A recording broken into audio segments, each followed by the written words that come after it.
பேப்பர்ல தான் இருக்கு. எந்த திட்டமா இருந்தாலும் பேப்பர்ல தான் இருக்கு. அப்படிங்கறத நான் பதிப்பிட்டேன். அதுக்கு ஒரு மக்களுக்கு முன்னுதாரணம் இந்த திட்டம் தான். மாண்பு பள்ளிக்கல்வித்துறை அமைச்சர் அவர்கள், மாண்பு பள்ளிக்கல்வித்துறை அமைச்சர் இதெல்லாம் முடிக்கணும். மாண்பு பள்ளிக்கல்வித்துறை அமைச்சர் அவர்கள் உட்காருங்க. பேரவைத் தலைவர் அவர்களே, அவர் பேசிட்டு உட்காருங்க.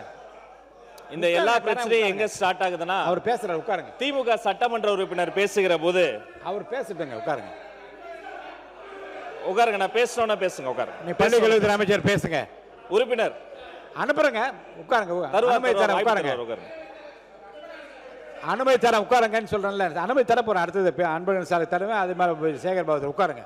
நீங்க பேசுங்க சார். மாண்புமிகு பேரவைத் தலைவர் அவர்களே, இதெல்லாம் எங்க ஸ்டார்ட் ஆச்சுன்னா, சட்டமன்ற உறுப்பினர் பேசுகிற போது சமூக நீதித்துறை அமைச்சர் இதை சொல்லிட்டாருன்னு சொல்லிட்டு தாங்கள் என்னெல்லாம் செஞ்சோம், அதை செஞ்சோம், எதை செஞ்சோன்னு பெருசா சொல்லிக்கிட்டே போனார்.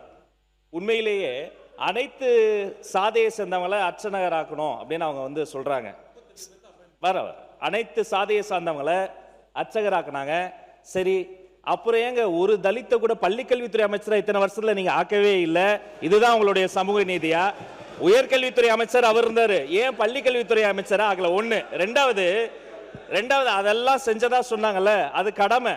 எப்போதுமே நாங்க தான் செஞ்சோம் எங்களை ஏதோ வாங்கக்கூடிய நிலையில அப்படி தாழ்த்தி பார்க்க கூடாது. அது கடமை, ஒவ்வொரு அரசின் கடமை.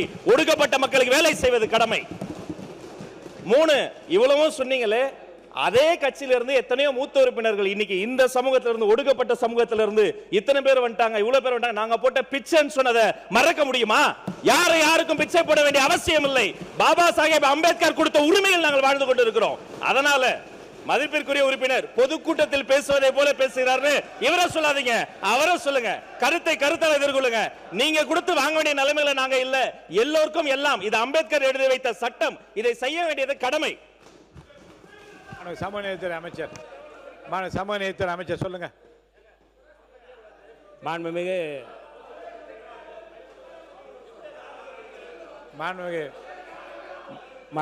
பேரவைத் தலைவர் அவர்களே, கேட்கிறேன்.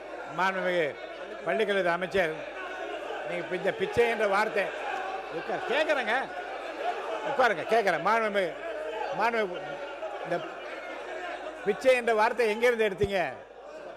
மாண்புமிகு பேரவைத் தலைவர் அவர்களே, அவர்கள் கட்சியை சார்ந்த RS பாரதி அவர்கள் ஒரு கூட்டத்தில் இப்படி பேசி அதற்காக அவர் வருத்தமும் தெரிவித்திருக்கிறாரு. வரலாறு அன்னைக்கு அப்படிதான் முஸ்தபா பேசும்போதும் கூச்சல் குழப்பத்தை ஏற்படுத்தி அப்படி ஒன்று நடக்கல, நீங்க ஆதாரத்தை கொடுத்தார். தேவைப்பட்டால் சபாநாயகருக்கு நான் ஆதாரத்தை தருவேன். முஸ்தபா சொன்னதும் உண்மை, இந்த ராஜமுகன் சொன்னதும் உண்மை. ஒடுக்கப்பட்ட மக்களுக்கு வெற்றி தலைவர் வாழ்க்கையில தான் ஒரு விடிவுகாலம் வருவதும் உண்மை. மான் உறுப்பினர் இருங்க. மான் உறுப்பினர் பொதுக்கூட்டத்தில் நானே சொல்றேன். இல்ல மாண்பு உறுப்பினர், நீங்க சொன்ன கருத்து விமர்சனத்துக்குள்ளாகி அவர் கட்சி தலைமையை கூட அதை கண்டித்து இருங்க. அந்த பிரச்சனை முடிவு கொண்டு வந்த பிரச்சனை, அதை பற்றி பேசாமல் ஆக்கப்பூர்வமாக அடுத்த கட்டத்துக்கு என்ன செய்யலாம் என்று பற்றி நான் பேசலாம். முடிஞ்சிச்சே.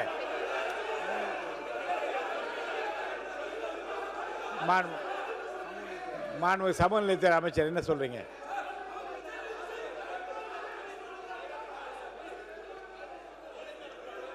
நீங்க பேசுறீங்களா? மாண்புமிகு உறுப்பினர் KN நேரு அவர்கள் பாருங்க. வாபஸ் வாங்க சொல்லுங்க. மாண்புமிகு பேரவைத் தலைவர் அவர்களே, உட்காருங்க. மாண்புமிகு பேரவைத் தலைவர் அவர்களே, வெளியிலே பேசியதெல்லாம் சட்டமன்றத்தில் கொண்டு வந்து இங்க இருக்கிற அமைச்சர்களோ உறுப்பினர்களோ பேசியிருந்தால் பரவாயில்லை. வெளியில ஏதோ பேசியதை எங்களுடைய கட்சி தலைமையை கண்டித்திருக்காங்க. இல்ல நான் கட்சி தலைமையை கண்டிருக்கேன். அதை கொண்டு வந்து கொடுத்து எங்களுக்கு இங்க இருக்க எந்த ஜாதி பாகுபாடும் யாரும் பார்ப்பதில்லை. நீங்க ஜாதி பிரச்சனையை கொண்டு வந்து விடாதீர்கள். அதான் முக்கியம். அமைச்சர் ஜாதி பிரச்சனையை கொண்டு வந்து விட்டு விடாதீர்கள். அதான் விஷயம். இல்ல, பேரவை தந்த முறை நான் அதை சொல்லிவிட்டேன். வெளியிலே பேசுகிற பேச்சுக்கு ஏற்கனவே மாண்புமிகு உட்காருங்க. இருங்க. ஒரு இல்லை, மேற்கொண்டு இந்த பிரச்சனை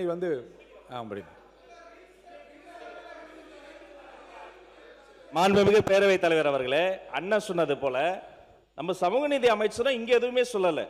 அவர் ஒரு நேர்காணலில் வெளியில் சொன்னதை எடுத்து இவர் பேசுகிற போது, நீங்கள் வெளியில் சொன்னதையெல்லாம் நாங்கள் பேச ஆரம்பித்தால் நாடு தாங்காது, நீங்களும் தாங்க மாட்டேங்கிறதுக்காக தான் சுட்டி காமிச்சேன். மற்றபடி எதையும் நான் சொல்லல. மாண்பு உறுப்பினர் ஒரு நிமிஷம். KP அன்பழகன் அவர்கள் மாண்பு கேபி அன்பழகன், மாண்பு கேபி அன்பழகன், அப்புறம் உங்களுக்கு தரேன்.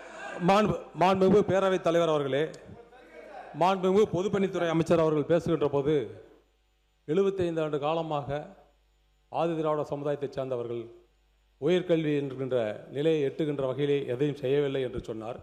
ஒரே ஒரு புள்ளி விவரத்தை மட்டும் நான் இப்போது சொல்லுகிறேன். ஆல் இண்டியா 75 வருஷம்னா 31 வருஷம் அதில் நாங்கள் ஆட்சியில் இருந்துக்கிறோம்.